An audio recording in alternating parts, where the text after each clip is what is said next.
Hello guys, എല്ലാവർക്കും സുഖമല്ലേ? So ഉച്ച സമയമായി, നമ്മൾ ഫുഡ് കഴിക്കാനുള്ള നേരമായി.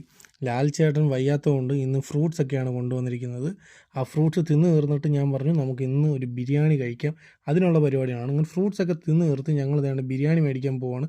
കായംകുളത്ത് നല്ല തലപ്പാക്കെട്ട് ബിരിയാണി കിട്ടുമെന്ന് പറഞ്ഞ് പോയതാണ്. ബട്ട് അവിടെ ചെന്നപ്പോൾ ആ കടയും ആ ചേച്ചി അവിടെ ഇല്ലായിരുന്നു സുഹൃത്തുക്കളെ. പക്ഷേ ഞങ്ങൾ തളർന്നില്ല, നേരെ വണ്ടി വെച്ച് പിടിച്ച് നമ്മുടെ കായംകുളം ഓവർ ബ്രിഡ്ജിൻ്റെ അടുത്തായിട്ട് കല്യാണ ബിരിയാണി കിട്ടുന്നൊരു കടയുണ്ട്. വെറുതെ പറയുമല്ലോ സുഹൃത്തുക്കളെ, മസ്റ്റ് ട്രൈ സാധനമാണ്, അടിപൊളി ബിരിയാണിയാണ്. ബീഫ് ബിരിയാണിക്ക് 150 രൂപയും ചിക്കൻ ബിരിയാണിക്ക് 130 ഈ തിരക്ക് കണ്ടാൽ തന്നെ അറിയാം ഇവിടുത്തെ ബിരിയാണിയുടെ ടേസ്റ്റും അതിൻ്റെ ഡിമാൻഡും. സോ അങ്ങനെ ഞങ്ങൾക്കുള്ള ബിരിയാണി മേടിച്ചിട്ട് ഞങ്ങളിങ്ങനെ നേരെ ഓഫീസിലോട്ട് എത്തി. ഞാൻ അവിടെ ചെന്ന് എന്തൊക്കെയോ വാചകമൊക്കെ അടിച്ച് അവരുടെ ഇടയ്ക്ക് കത്തി വെച്ചുകൊണ്ടിരിക്കുകയാണ്. എൻ്റെ മനസ്സ് മൊത്തം ആ പാത്രത്തിൽ ഇരിക്കുന്ന ബിരിയാണിയിലാണ്. അതെങ്ങനെയെങ്കിലും അകത്തോട്ടാക്കണം. പാത്രം തുറന്നപ്പോൾ കുട്ടിമാമ, ഞാൻ ഞെട്ടിമാമ, ആ മണം ഉണ്ടല്ലോ, ഓഹ്! അപ്പോൾ എൻ്റെ മനസ്സിൽ വേറൊരു ഡയലോഗ് വന്നു.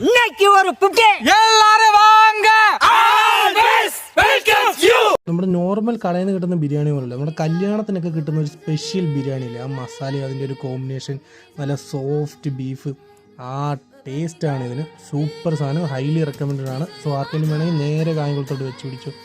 ആഹാ, നോക്ക് ഗൈസ്, ഇങ്ങനൊരു പീസും കുറച്ച് മസാലയും കൂടെ ചേർത്ത് ഇച്ചിരി ചോറുമായിട്ട് കഴിക്കണം എൻ്റെ മോനെ. ഞാൻ മാത്രമല്ല, നമ്മുടെ പിള്ളേർ സെറ്റെല്ലാം ഇവിടെ ഉണ്ട്. നമ്മളങ്ങനെ എല്ലാവരും കൂടെ ഒരുമിച്ചിട്ടാണ് ഫുഡ് കഴിക്കുന്നത്. എൻ്റെ ഈ മുഖത്തെ എക്സ്പ്രഷൻ കണ്ടാൽ അറിയാം, ഓവറാക്കി നശിപ്പിക്കാതെ നിങ്ങൾ ആരും പറയരുത്. അത്രയ്ക്ക് ടേസ്റ്റ് ഉണ്ടായിരുന്നു. ഞാൻ അത് ഭയങ്കര എൻജോയ് ചെയ്തിട്ടാണ് ആ ബിരിയാണി കഴിച്ചുകൊണ്ടിരുന്നത്.